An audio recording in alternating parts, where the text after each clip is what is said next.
Quando ele completou 12 anos de idade, eles subiram como de costume. Terminada a festa, seus pais voltaram para casa e o menino Jesus ficou em Jerusalém, sem que eles notassem. Antigamente, para explicar esse episódio tão embaraçoso, vergonhoso, onde nenhum deles se comporta de maneira correta, a explicação que era dada era infantil, banal, e dizia que eram duas caravanas, uma coisa absurda, impossível, uma só de homens e uma só de mulheres. Então, na caravana só de homens, José, não vendo o filho, pensou, ele ainda é criança, deve estar com a mãe. E na caravana só de mulheres, a mãe, não vendo o filho, pensou, ele já é adulto, deve estar com o pai. Por isso, eles não perceberam, mas é uma explicação bem fraca, não faz sentido, porque Jesus, que queria ficar em Jerusalém, acabou não avisando os seus pais. Uma pergunta que permanece sem resposta. Afinal, nem Maria, nem José souberam explicar o comportamento do filho. Depois de 3 dias, o encontraram nos jardins do templo, sentado entre os mestres, ouvindo-os e fazendo-lhes perguntas. Todos os que ouviam Jesus ficavam maravilhados com sua inteligência e suas respostas. Quando seus pais o viram, ficaram perplexos. Filho, por que nos fez isto? Não vês? Teu pai e eu aflitos, à tua procura. Por que me procuravam? Não sabiam que eu devia estar na casa de meu pai?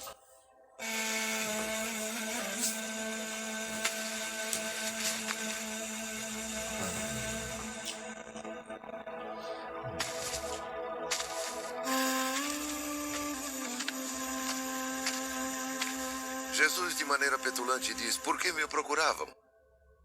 Como assim, por que te procurávamos? Você fugiu, desapareceu.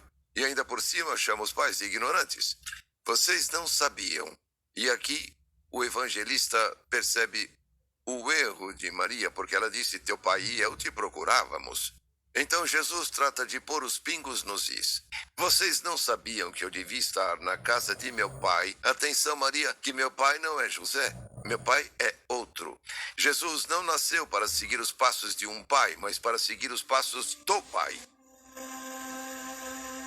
Mas seus pais não compreenderam as palavras proferidas por ele. Então, ele partiu com eles e voltou a Nazaré. E lhes foi obediente. Sua mãe, porém, guardava todas essas coisas em seu coração. O episódio mostrou a Maria e José que seria complicado lidar com seu filho Jesus. E nos anos seguintes, isso afetou mais Maria do que José.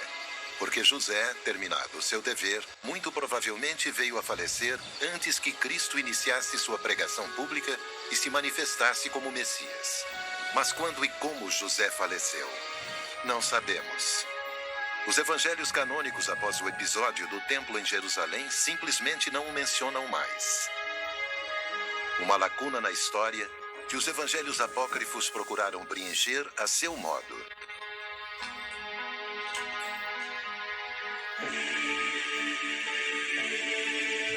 De acordo com os apócrifos, José morreu com 111 anos de idade na companhia de Maria e Jesus.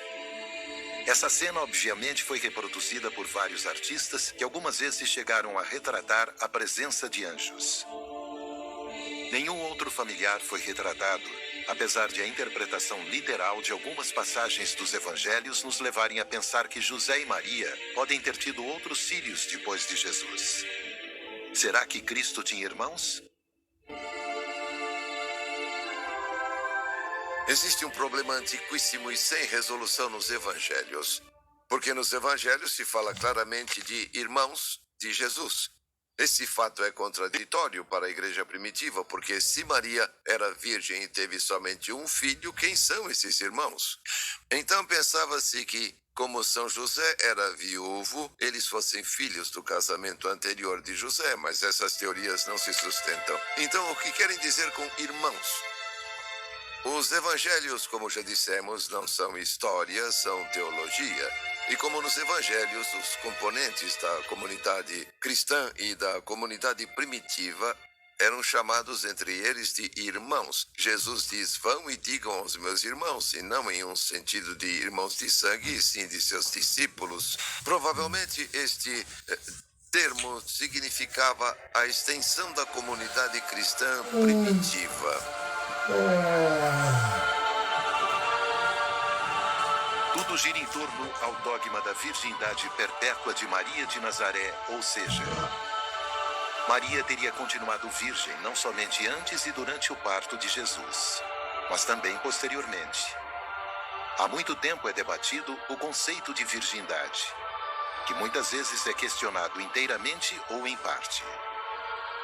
Este dogma, emitido no Segundo Concílio de Constantinopla no ano 553, não foi o primeiro sobre Nossa Senhora.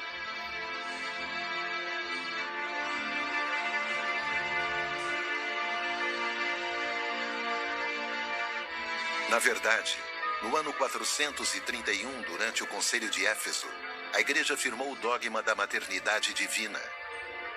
Maria tinha gerado Cristo, que foi um Deus verdadeiro e um homem verdadeiro. Uma natureza dupla, que não se estende à mãe, que continuou sendo mulher, mesmo sendo especial.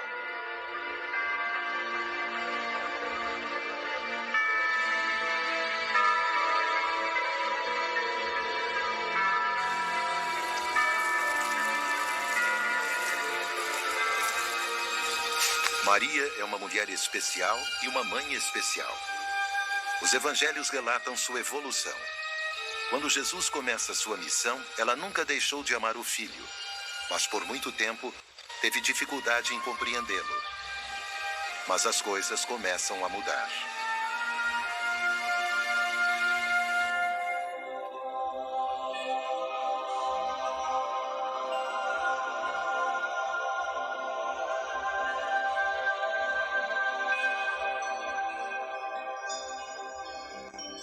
Aos 30 anos, após ser batizado no Rio Jordão por João Batista e ter passado 40 dias no deserto, sem ceder às tentações do diabo, Jesus começou a se impor publicamente.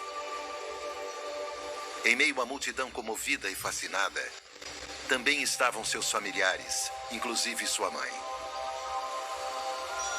O clã familiar estava muito preocupado com Jesus, porque existiam rumores que corriam na cidade a respeito desse homem de comportamento estranho, e toda a instituição religiosa se virou contra Jesus, pensava que ele fosse um bruxo, que ele fosse um blasfemador. Aí o evangelista Marcos escreve no capítulo 3, versículo 21, então os seus, a sua família, ao ouvir isso, ou seja, ao ouvir as acusações contra Jesus, saíram atrás dele para... E o verbo utilizado pelo evangelista é capturá-lo, o mesmo da captura de Jesus, porque diziam, está fora de si, ou seja, louco.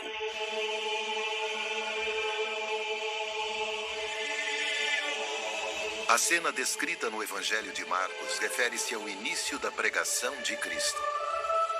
Pouco antes, o evangelista nos conta que o Messias acabara de escolher seus 12 apóstolos e que as massas já se reúnem para escutá-lo. Mas em Cafarnaum, a pouco mais de 30 quilômetros de Nazaré, ocorre uma cena dramática. Todo o clã familiar, inclusive Maria de Nazaré, sai em direção a Cafarnaum para capturar Jesus, aprender a vergonha da família. Diz o evangelista que chegaram sua mãe e também seus irmãos, mandaram chamá-lo e disseram, chegaram sua mãe, seus irmãos e suas irmãs, estão lá fora e te procuram. A resposta de Jesus é bem afiada. E quem é minha mãe? E quem são os meus irmãos? São palavras terríveis, são como punhaladas que atingem o coração de Maria. Então ele olhou ao redor e, não vendo nem a mãe nem os irmãos, porque está cercado de uma multidão de pecadores e descrentes, ele diz, aqui está minha mãe, aqui estão meus irmãos. Depois ele acrescenta, quem cumpre a vontade de Deus é que é meu irmão, minha irmã e minha mãe. Jesus usa palavras severas contra os discípulos, em particular contra sua mãe. Acontecerá novamente algum tempo depois, nas bodas de Caná. Maria entendeu as palavras de Jesus, como demonstram suas atitudes seguintes. Em Cafarnaum, as duras palavras do filho, aparentemente de desprezo, a induzem a uma nova escolha. É o filho quem dirige a palavra e a convida, como mãe, a se tornar discípula. O que ela vai escolher? O clã familiar decide virar as costas a esse parente maluco e abre mão. Maria tem uma escolha a fazer: preservar o respeito da sociedade, deixar o filho ao próprio destino e voltar a Nazaré, ou sair atrás do filho. Mas não é fácil seguir esse filho. Naquela época, somente as prostitutas ficavam de fora do âmbito familiar. A mulher tinha que estar sempre junto à família, submissa ao pai, ao marido ou aos filhos. Era inconcebível que uma mulher fizesse parte de um grupo, ou melhor, eram as prostitutas. Mas Maria aceita perder sua reputação para seguir o filho.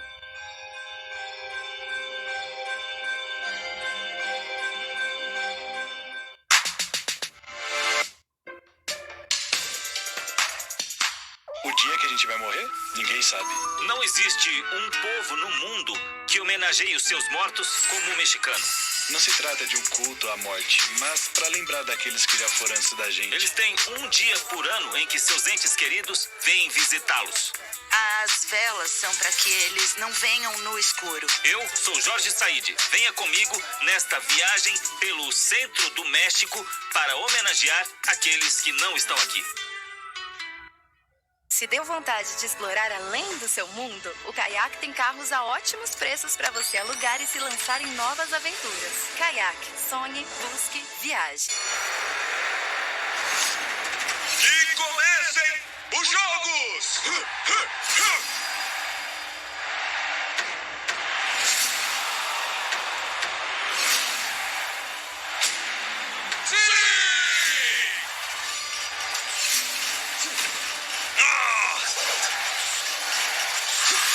Nova série Coliseu, sexta, 8 de setembro, no History 2. Se Aquiles partisse para Troia, ele encontraria a glória.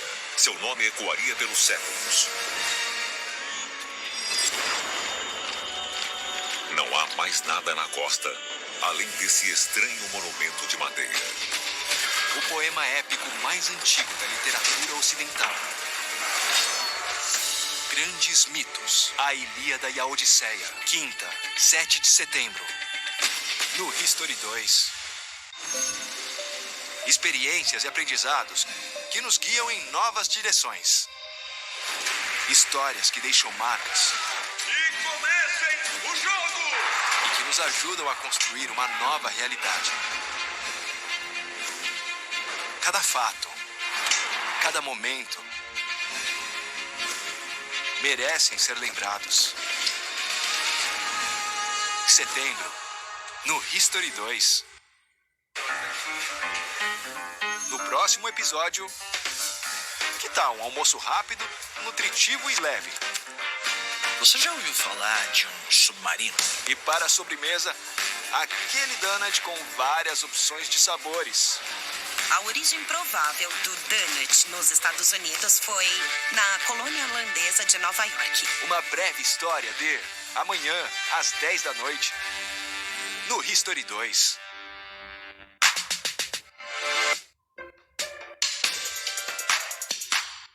Nos evangelhos canônicos, Maria raramente aparece. Estudiosos observaram que os evangelistas, principalmente nos textos mais teológicos, relataram a presença da Mãe de Cristo nos momentos mais importantes. Como é o caso de João, que fala de Nossa Senhora somente em 2 ocasiões.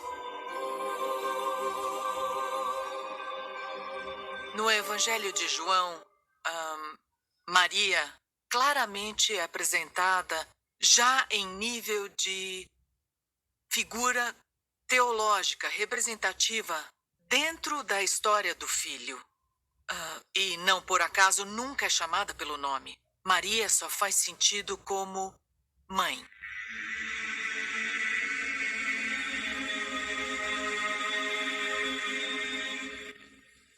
João menciona a mãe de Cristo nas bodas de Caná, onde Jesus opera seu primeiro milagre, e na crucificação. Entre estes dois eventos, passam-se cerca de 3 anos, o período da pregação de Jesus.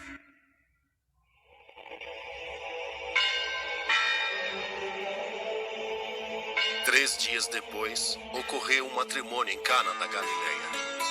A mãe de Jesus estava lá. Também foram convidados para as bodas Jesus e seus discípulos. Quando o vinho acabou, a mãe de Jesus lhe disse: "Eles não têm mais vinho." E Jesus respondeu: "Por quê? Me dizes isto, mulher? A minha hora ainda não chegou." E sua mãe disse aos serviçais: "Façam tudo o que ele mandar."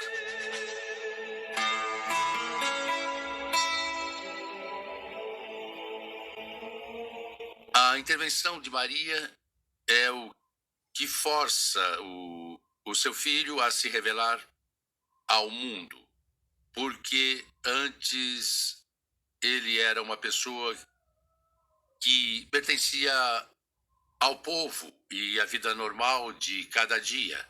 Mas ali, naquele momento, a mãe pede a ele que dê esse passo fora do comum, fora dos padrões, que se declare. E assim engatilhar essa cadeia de eventos que já conhecemos. Mas ele resiste, tem uma resistência física, como se ele se sentisse denunciado pela mãe. Então ele tenta se recusar, mas existem alguns pedidos que são mais fortes que uma ordem.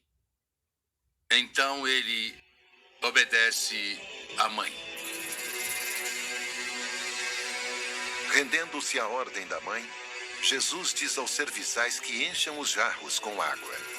Pouco depois, esses mesmos jarros serviriam vinho. Ainda hoje, no ritual hebraico do matrimônio, o momento importante é quando o esposo e a esposa bebem de um único cálice de vinho. Depois o cálice é jogado no chão para que ninguém mais possa beber do mesmo cálice. O vinho é o símbolo do amor. Na história de João, temos um detalhe que nos mostra como Maria, que antes não o compreendia, agora abraça completamente a causa do filho. Jesus o fez como o primeiro de seus sinais milagrosos em Caná da Galileia. E assim manifestou sua glória e seus discípulos nele acreditaram. Depois desse fato, ele desceu a Cafarnaum junto a sua mãe, seus irmãos e seus discípulos, e ali permaneceram por alguns dias. No período de 3 anos entre as bodas de Caná e o Calvário, o Filho do Homem preencheu sua vida na terra com ações e palavras que mudaram a história para sempre, com sua vida e sua morte.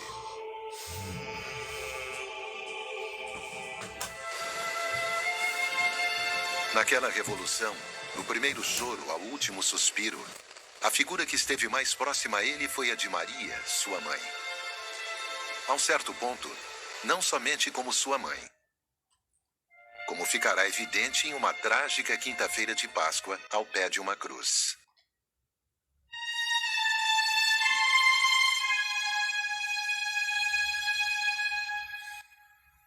Precisamos olhar atentamente para aquela cena.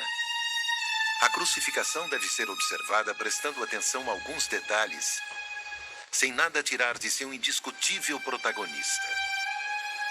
Ao pé da cruz, atônitos ou aos prantos, os presentes observam o que parece ser o trágico fim de tudo.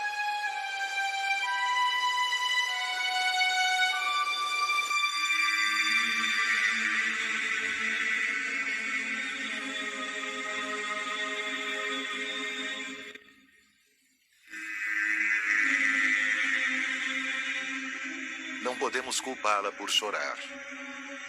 Ela não está somente perdendo o filho, também está perdendo seu mestre.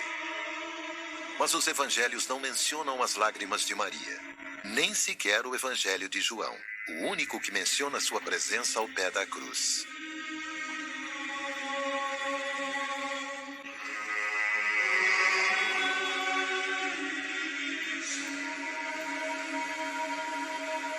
Ao lado da cruz de Jesus estavam sua mãe, a irmã de sua mãe, Maria, esposa de Alfeu, e Maria Madalena.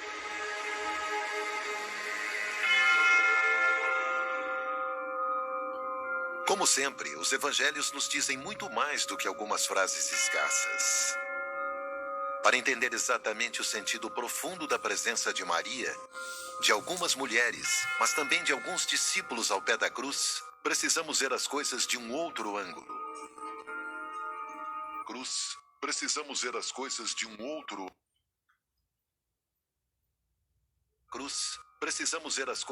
outro ângulo. A ordem de captura que foi dada não era somente para Jesus, mas para todo o grupo. Jesus disse: se procuram a mim, deixem que eles vão embora. E os guardas prenderam só Jesus.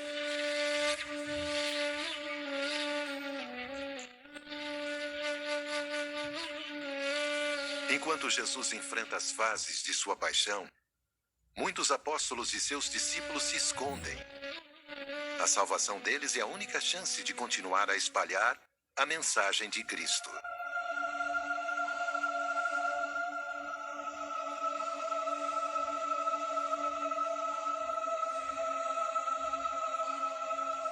Isso explica por que Cristo está sozinho perante o sinédrio de sacerdotes judeus e depois perante o governador da Judeia, Pôncio Pilatos. Os discípulos não estão presentes nem no momento da flagelação ou no trajeto que Jesus deve percorrer com a cruz até o topo do Calvário. Mas olhando mais de perto, apesar de tudo, tem alguém ali.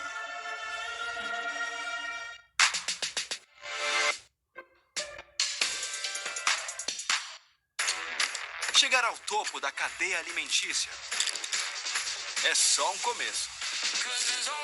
Descubra a incrível história por trás das suas comidas favoritas.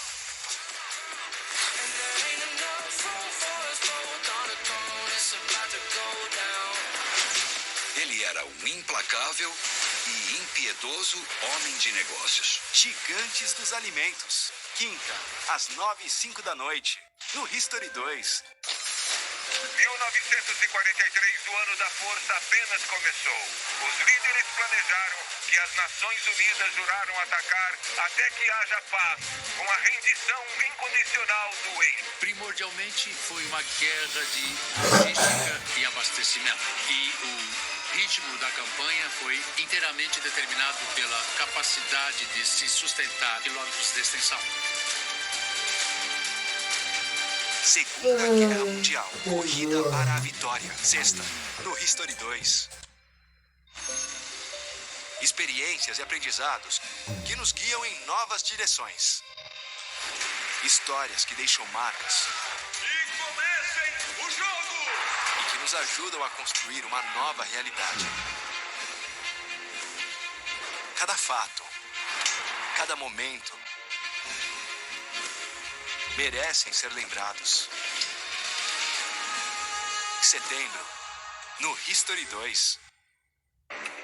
Se Aquiles partisse para Troia, ele encontraria a glória. Seu nome ecoaria pelos séculos. Não há mais nada na costa, além desse estranho monumento de madeira. O poema épico mais antigo da literatura ocidental. Grandes mitos. A Ilíada e a Odisseia. Quinta, 7 de setembro. No History 2. Em um mundo sombrio e secreto, vem à tona...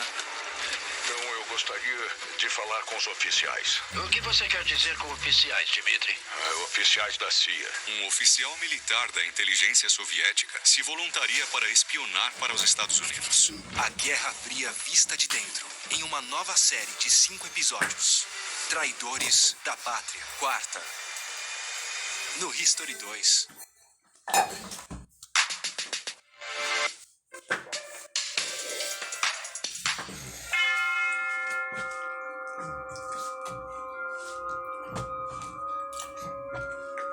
Os evangelhos não foram escritos para ajudar os historiadores. Por isso, é inútil procurar por listas exatas de quem estava presente ou não. Apesar dos recontos de Mateus, Marcos e Lucas concordarem sobre a sequência dos fatos e até mesmo sobre a hora da morte de Cristo, João é o único que se refere a Maria além de si mesmo.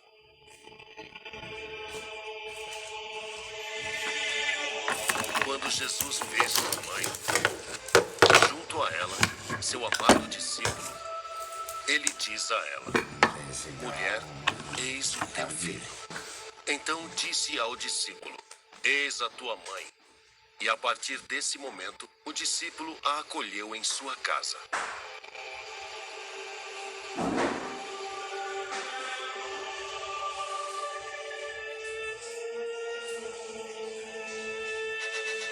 Nos Atos dos Apóstolos, provavelmente escritos pelo evangelista Lucas, que era muito próximo a São Paulo, descrevem-se os primeiros dias da igreja cristã, desde a ascensão de Jesus aos céus, 40 dias após a sua ressurreição, até a chegada de São Paulo a Roma.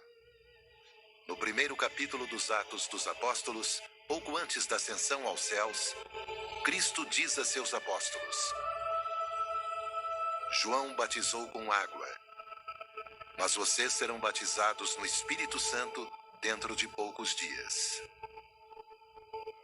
Mas o Espírito Santo descerá sobre vocês, e então receberão o poder, e serão minhas testemunhas em Jerusalém, em toda a Judéia e Samária, e até os confins da terra.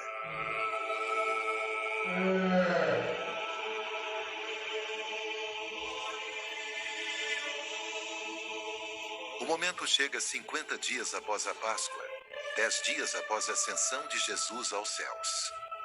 É o chamado Pentecostes, uma palavra que em grego significa 50º dia. Muitos artistas se inspiraram neste evento que marca o nascimento da igreja, quando o Espírito Santo desce sobre os seguidores mais próximos de Jesus. Em muitas representações, existe uma figura feminina entre os presentes: Maria de Nazaré, cuja presença em um momento tão fundamental é relatada nas Escrituras Sagradas. Mas esta será a última vez.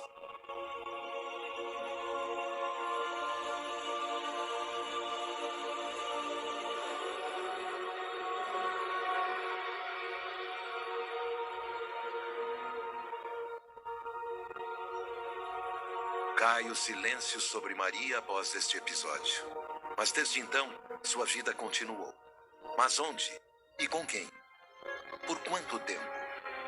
A tradição diz que após as palavras de Jesus na cruz, Maria passou o resto de seus dias com João Evangelista, o amado apóstolo de Jesus, o único a permanecer com o Messias até o seu último suspiro. Mas onde viveram Maria e João? A tradição diz Jerusalém, onde de fato 2 igrejas foram erguidas nos lugares onde supostamente a mãe de Cristo faleceu e onde foi enterrada antes de ser levada para os céus.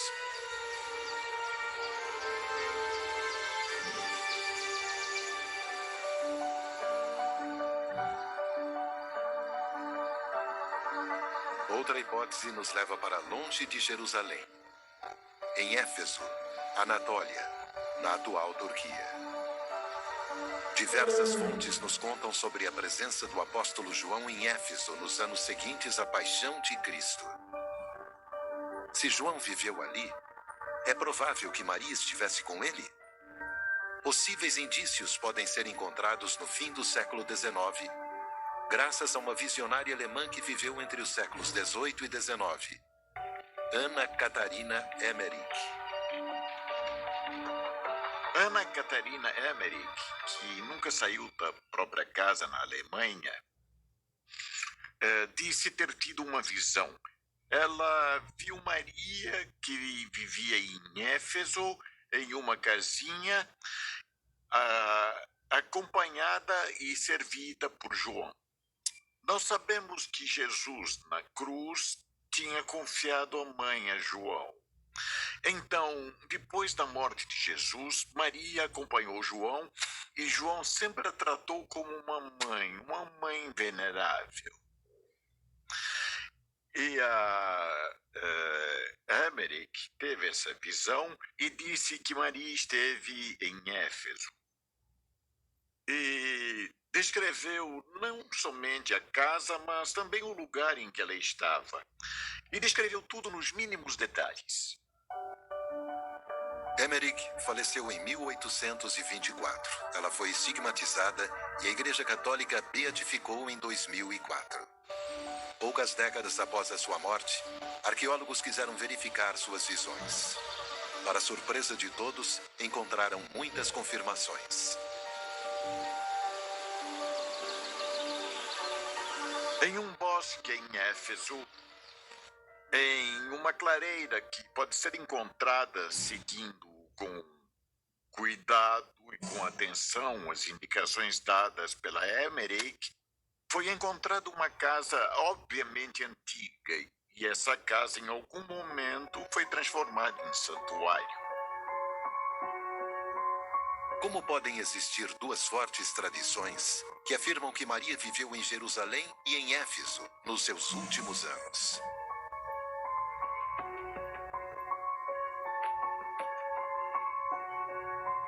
É possível que tenha acontecido o seguinte: antes de ir para Éfeso, porque sabemos que Maria esteve em Éfeso, mesmo considerando que de lá ela tenha voltado a Jerusalém para morrer. Só que antes de ir para Éfeso, Maria teria vivido naquela casa em Getsemane, que é venerada como santuário. Mas não teria passado os últimos anos porque nesse período teria vivido na atual Turquia.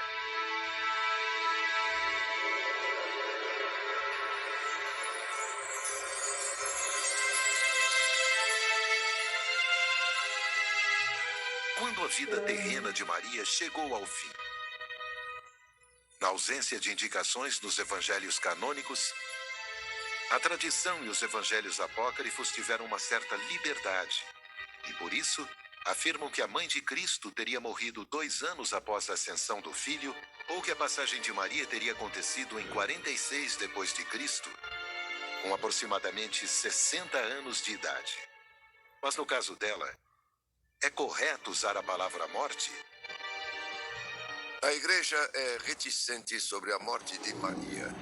Ela foi reticente porque nunca se pronunciou claramente a palavra morte. Como isso é possível?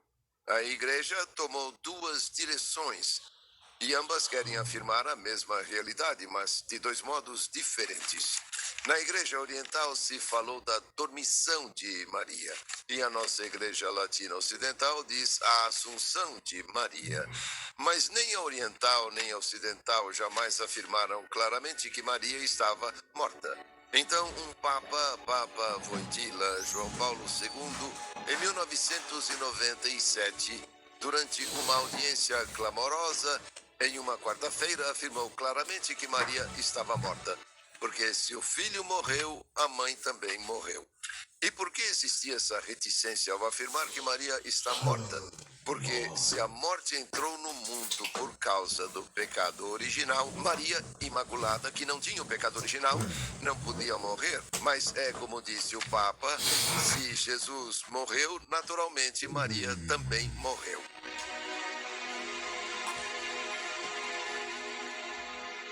Para todos os efeitos, a morte foi um breve momento para Maria, porque logo ela seria levada aos céus. Na verdade, na passagem da vida terrena para a vida eterna, segundo a Igreja Católica, Maria foi o primeiro ser humano a completar, não somente com a alma, mas também com o corpo, a passagem a qual todos os seres humanos são chamados.